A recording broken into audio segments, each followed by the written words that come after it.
इसी बंगाल की धरती के थे प्रशांत चंद्र महालोबिस। इंडियन स्टैटिस्टिक्स इंस्टीट्यूशन 1931 में बनाया और वर्ल्ड के टॉप मोस्ट स्टैटिस्टिशियंस में थे। चाइना से लोग कलकत्ता आए थे, उनसे मिलकर स्टैटिस्टिक्स के फॉर्मुलेशंस को सीखने के लिए। कब? 1950-52 में, 1931 में इंस्टीट्यूट बन गया। जेसी बोस को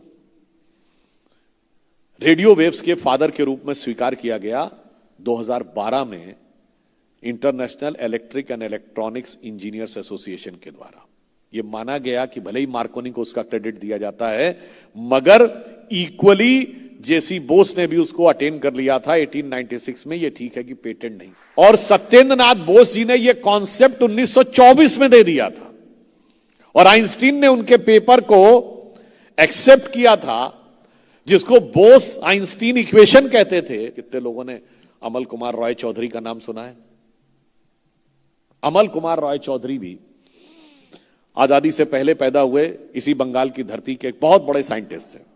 स्टीफन हॉकिंस का तो नाम सुना होगा और रोजर पेनरोज को भी सुना होगा, मगर रोजर पेनरोज और स्टीफन हॉकिंस ने 1965 में शायद लिखी अपनी किताब में, जो ग्रेविटी कोलैप्स हो जाती है में, टाइम एंड स्पेस कोलैप्स हो जाता है ब्लैक होल में, उसके लिए जो थीसिस दी है, जिसपे उनको नोबेल प्राइज मिला है, उन्होंने अपनी किताब में मेंशन किया है कि उन्होंने इक्वेशन, डायग्राम और इंस्पिरेशन अमल कुमार राय चौधरी से लिया, जिन्होंने 1955 में यह कॉन्सेप्ट दिया था।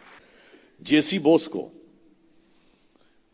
रेडियो वेव्स के फादर के रूप में स्वीकार किया गया 2012 में international electric and electronics engineers association के द्वारा। यह माना गया कि भले ही मार्कोनी को उसका क्रेडिट दिया जाता है, मगर इक्वली जेसी बोस ने भी उसको अटेन कर लिया था 1896 में। यह ठीक है कि पेटेंट नहीं कराया था। अगर आपको ध्यान हो, 2012 में एक और घटना हुई थी। यूरोप की सन लेबोरेटरी में गॉड पार्टिकल खोजा गया था। उसे आम बोलचाल की भाषा में गॉड पार्टिकल इसलिए कहते थे कि माना गया कि ब्रह्मांड का मूल कण खोज लिया गया है। और वो जो मूल कण था, उसका साइंटिफिक नाम क्या है? Higgs boson. Higgs boson word दो साइंटिस्टों के नाम पर है, पीटर हिग्स ऑफ इंग्लैंड और सत्येंद्र नाथ बोस ऑफ इंडिया। और सत्येंद्र नाथ बोस जी ने यह कॉन्सेप्ट 1924 में दे दिया था और आइंस्टीन ने उनके पेपर को एक्सेप्ट किया था, जिसको बोस आइंस्टीन इक्वेशन कहते थे। उसके बाद वो बोस आइंस्टीन इक्वेशन को बोस आइंस्टीन कंडेंसेट के रूप में 1959 में एक्सेप्ट किया गया और एक्सपेरिमेंटली वो प्रूव हुआ 1995 में, और हिग्स बोसॉन ऑफिशियली इन्वेंट हुआ 2012 में। यानी साइंस एंड टेक्नोलॉजी में कोई ऐसा नहीं कि हम बहुत पीछे थे। आप में से शायद कितने लोगों ने अमल कुमार रॉय चौधरी का नाम सुना है? अमल कुमार रॉय चौधरी भी आजादी से पहले पैदा हुए इसी बंगाल की धरती के एक बहुत बड़े साइंटिस्ट हैं। स्टीफन हॉकिंस का तो नाम सुना होगा और रोजर पेनरोज को भी सुना होगा, मगर रोजर पेनरोज और स्टीफन हॉकिंस ने 1965 में शायद लिखी अपनी किताब में, जो ग्रेविटी कोलैप्स हो जाती है में, टाइम एंड स्पेस कोलैप्स हो जाता है ब्लैक होल में, उसके लिए जो थीसिस दी है, जिसपे उनको नोबेल प्राइज मिला है, उन्होंने अपनी किताब में मेंशन किया है कि उन्होंने इक्वेशन, डायग्राम और इंस्पिरेशन अमल कुमार राय चौधरी से लिया, जिन्होंने 1955 में यह कॉन्सेप्ट दिया था। अब आइए साहब, इसी बंगाल की धरती के थे प्रशांत चंद्र महालोबिस। इंडियन स्टैटिस्टिक्स इंस्टीट्यूशन 1931 में बनाया और वर्ल्ड के टॉप मोस्ट स्टैटिस्टिशियंस में थे। चाइना से लोग कलकत्ता आए थे, उनसे मिलकर स्टैटिस्टिक्स के फॉर्मुलेशंस को सीखने के लिए। कब? 1950-52 में, 1931 में इंस्टीट्यूट बन गया।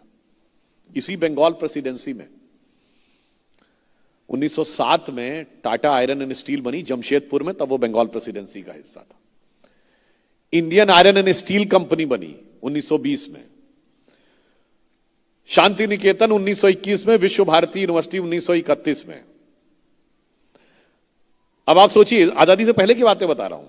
और सीवी रमन को नोबेल प्राइज 1930 में, पहला डैम कृष्ण सागर डैम 1920 में विश्वेश्वरैया जी ने बनवाया। पहला थर्मल पावर प्लांट 1887-88 में कलकत्ता में बना। पहला हाइडल पावर प्लांट 1892 में मैसूर में बना। दुनिया का पहला सिटी जिसने स्ट्रीट लाइट लगाई after outside Europe and America, वो बेंगलुरु था 1902 में। Indian institute of sciences Bengaluru बना 1916 में। इतना तो सब कुछ हुआ, और फिर भी बताया गया कि साइंस टेक्नोलॉजी का सारा विकास तो चाचा जी ने करवाया 1947 के बाद।